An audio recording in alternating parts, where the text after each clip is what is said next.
Comme je vous le disais, l'avenir est bel et bien en notre pouvoir. Excusez-moi de vous interrompre. Professeur Hynek, il y a un appel urgent pour vous. De l'Air Force.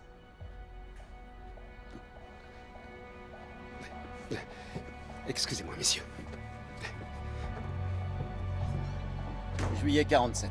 Roswell, Nouveau-Mexique. Ça vous parle?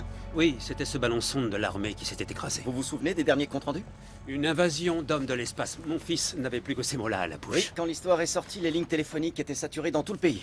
Il y a même des standards qui ont explosé.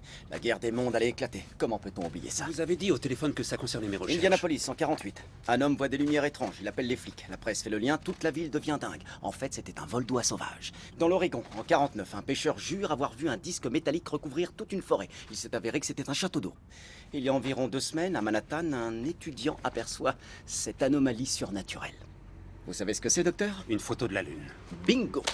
Il a fallu que 4 navires de garde-côte sillonnent l'Hudson pendant 2 jours pour aboutir à la même conclusion judicieuse. C'est pour ça que vous êtes là. Notre nation souffre actuellement d'une forme d'hystérie collective, Dr. Hynek. On ne peut pas se le permettre. Pas avec les Russes qui nous collent au talon et la course à l'armement nucléaire qui est au bord du désastre. Quand la population panique, le réseau de communication sature, la police ne peut pas faire son boulot et les patrouilles frontalières courent après la Lune, au sens propre. Ça vous plairait d'aider l'US Air Force à remettre la rationalité scientifique au goût du jour dans l'esprit du peuple d'Amérique? Comment? Pour commencer, accompagnez-moi à Fargo. Un pilote de cette base dénommé Henry Fuller affirme avoir dû livrer un combat aérien contre un engin extraterrestre. Vous voulez que j'enquête sur des soucoupes volantes? Je veux que vous m'aidiez à démontrer la vérité aux gens.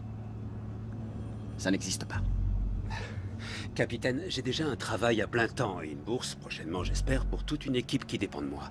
Alors merci pour l'offre, mais ce n'est pas du tout mon domaine. Je vous croyais plus malin que ça. Un vrai génie, m'avait-on dit. De ce que j'en vois, ce n'est pas toujours synonyme d'intelligence. Qu'est-ce que vous cherchez à dire, capitaine? Ce que je dis, c'est que je pense que vous loupez une fabuleuse opportunité. Je viens de vous dire que ce n'était pas mon domaine. Vous croyez que j'ai démarré ici? J'ai été pilote dans l'Air Force pendant 10 ans. D'innombrables raids aériens pendant la guerre. Là, c'était mon domaine. Jamais j'aurais imaginé atterrir ici.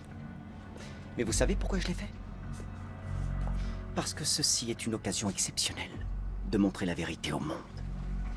Un peu comme Newton quand il a prouvé que la Terre était ronde. C'était Pythagore. Comment vous dites? C'est Pythagore le premier à avoir affirmé que la Terre était ronde. Newton est plus connu pour avoir découvert la loi de la gravité. Mais vous le saviez